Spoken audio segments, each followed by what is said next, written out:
Happy Saturday, y'all. This video is going to be testing both gouache paint and your editing. I'm going to keep it simple by painting a face so I can get used to holding conversation and editing sound while making the content I love. Hope y'all enjoy, and let's get started with black, since black is a neutral color. A lot of people might not find painting faces simple, and it really isn't. The only reason why it's simple to me is because I've been drawing faces forever pretty much. I never use gouache though, so simple might not be the best term to use. Whenever I paint faces though, I usually start with the lips, because the lips is it's one of the main features I look at on a face, so it's really easy to build off of that. Then I work my way up the nose and get to the place where the eyebrows would be, because that dictates where the mouth is going to be. Not the mouth, the eyes.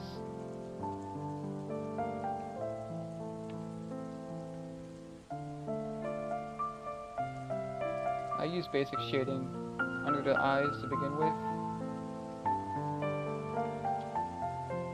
because I've only got black to start with at the moment. But I usually go back and shade with a purple or a blue, since they're a cool color, and generally they're going to be used more for shading than a main picture.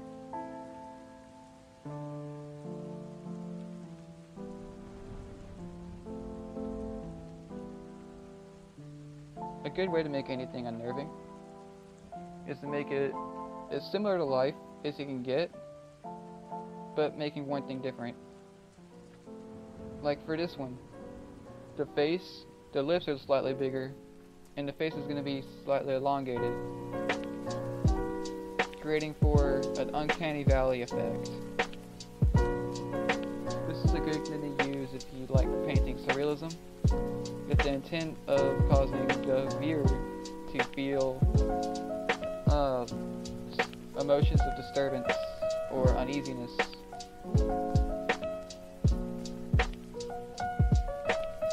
I'm going to speed up this bit, and I'll get back whenever I change from black to purple.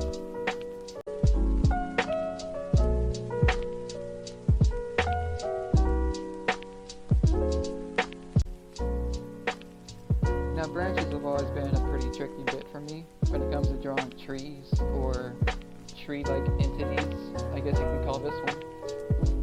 It's just, branches, you have to draw them three-dimensional. If you draw them two-dimensional, it doesn't look as good as like a three-dimensional. That sounded stupid, but what I mean by that is you can draw two-dimensional branches all you want. Even if it's on a two-dimensional drawing where it's a cartoony style, it works, but a three-dimensional view works a lot better. I draw them by starting off with the main sticks and having it branch out off the trunk of the tree, while always keeping in mind where the trunk of the tree is going. So I usually mark it out like this. Don't worry about shading or lighting, or even for shortening at the moment. Just get the branches, the main bits of the branches, laid out so you can go back to them and add your three-dimensional details after you get them going. I'm going to speed this bit up.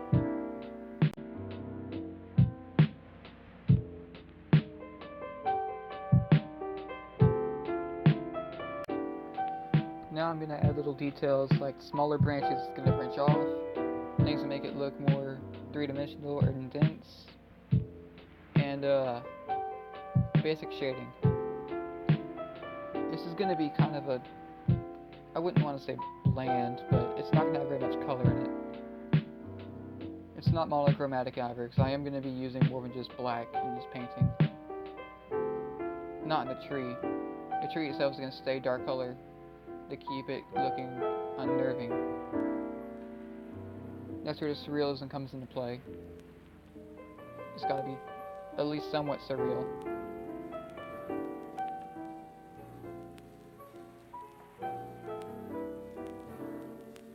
This voice thing is pretty new here. I'm not really sure how to do it, or if this mic is even worthy of being used for a video. But like, depending on like people's response to this video, depends on how if I'll do it again. If it's got a really bad like-dislike ratio or whatever, then I'll go back to the way I used to videos, where there's just music in the background, this is a complete speed paint. But if a lot of people like this one and just straight up say that, hey, this is better, then I'm going to keep improving on this, maybe get a better mic, maybe get a better camera. Let's look into the future though. Right now I'm just going to paint a tree with a crappy face on it.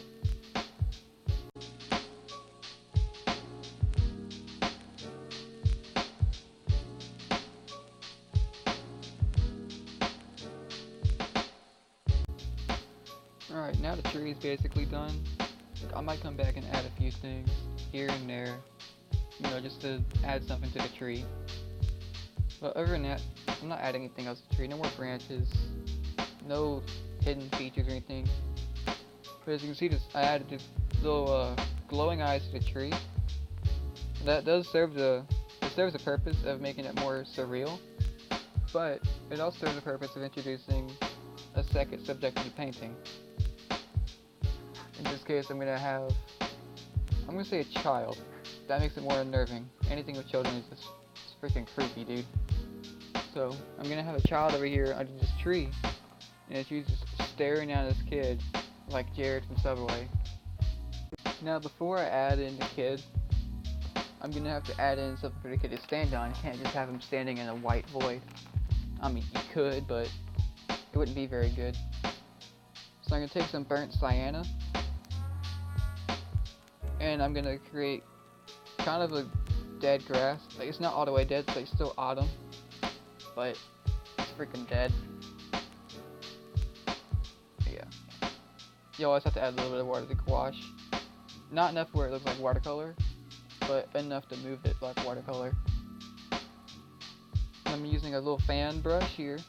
This one's meant for oil paint, but those are just labels. You can use these paintbrushes for pretty much anything. It's not like they're super expensive or specialized brushes. You see, it works just fine for what I'm doing. And how you get the grass texture, you tap and rub. I'm gonna put it up on a hill because that exposes more sky.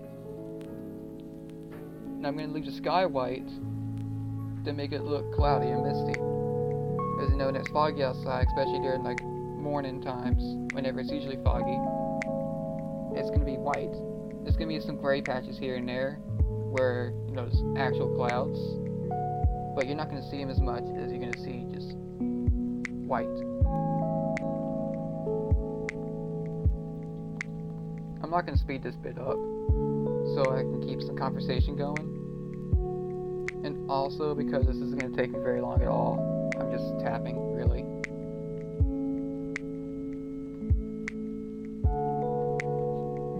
So when I add in the child, I'm going to have them wear something to contrast the orangish color of the burnt sienna. So probably blue or purple. I'm going to go with purple because purple is my favorite color. And it's close enough to blue where it's not exactly contrasting orange, because the exact opposite of orange would be, you know, blue. But it's close enough to blue to where it might as well be blue when it comes to the contrasting. Little tidbit of color theory is there's a I believe it's called triangulate, where you take two complementary colors. They're not fully complementary. There's one thing, but there's one color between them. Like, say, red and purple, or red and blue. And then have one contrasting color.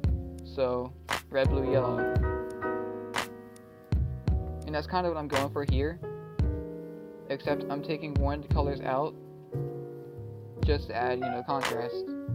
Since I already have the black in this painting, it's already, that's the third color. Because black complements and contrasts anything. Just need some water.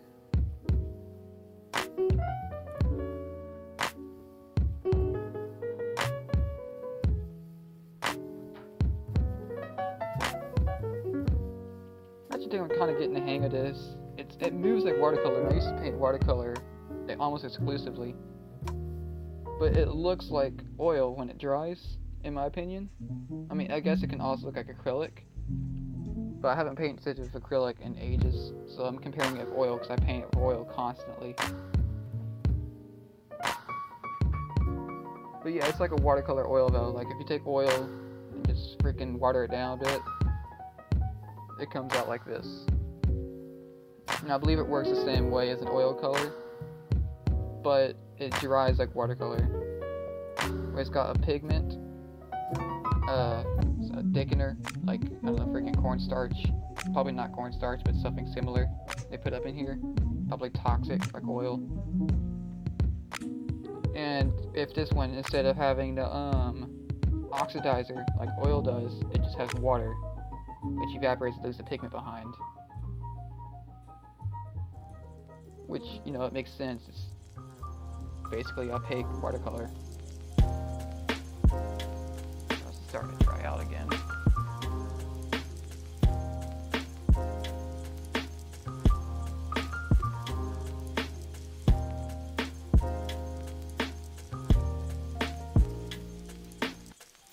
This might not be my best work, or my best video even. Honestly, it's probably going to be my worst video, because it's the first time I tried a lot of the stuff I'm going to be doing in this video. But it sure does exist. Ooh-wee. It sure does exist. Alright, I'm not going to use exact purple. I'm going to use mauve, if I can grab it. I'm going to use mauve. It's like a reddish purple.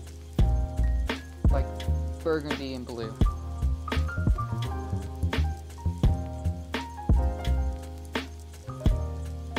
I'm going to use that to draw a hooded child, because I don't feel like drawing out the entire, legs and face again, because I honestly feel like I'm overstaying my welcome in this one. It's probably going to be a freaking 5 minute, 6 minute video. Watch me be way off. But again, this is new, so yell at me in the comments. I'm not speeding it up anymore, so I don't think my stop motion app can take any more videos on it. It's currently got like 5. And I don't know its exact capabilities, but I don't think it's meant for this. I think it's meant for like, your Lego videos that people make every now and then. Of course, I've had, over 10,000 frames in that app before. And the main reason I'm not doing it is because I'm lazy. I'm probably going back out to that app and drawing a person from scratch. I mean, I've been doing this since forever, drawing people. So take out the arms and the legs and the details, and it's not going to be really that difficult for me to just pop out a person's figure.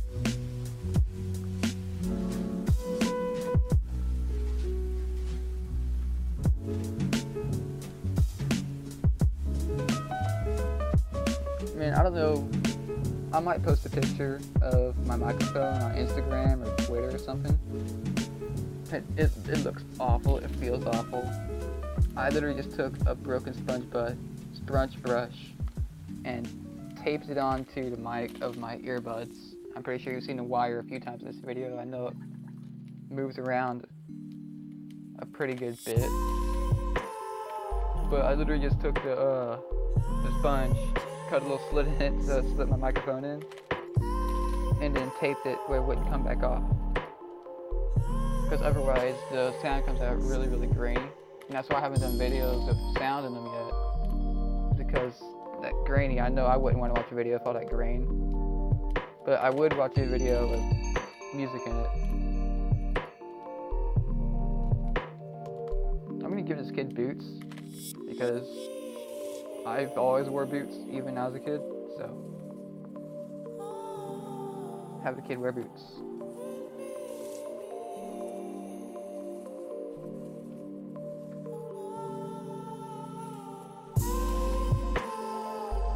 I just feel something missing. Oh yeah, I should probably put some lighting on that kid. Let's see. To light purple, I usually use brown. Because brown's pretty similar to purple. It blends really well to make it darker. So I'm just gonna go ahead and blend a bit of that.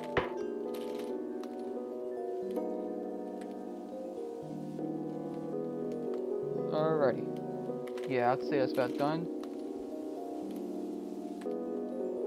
Just needs, you know, not exactly a signature, but just a mark that I painted it. I mean, I don't care if anyone takes my pictures and posts them around. I'm not making any money off of this yet. But like, I do at least want credit for my work. I know I do the same for any other artist. If I use someone else's art for like a profile picture or just posting it somewhere to compliment it or whatever, or to take it for inspiration, I'm gonna credit the artist because, you know, they worked hard in that. It's intellectual property. Alright, that's just about gonna do it for this video. Like if you liked it, dislike if you didn't. Subscribe if you want to see more videos like this. And criticize me heavily. Like, be harsh. That's how I improve. Alright, have a good Saturday.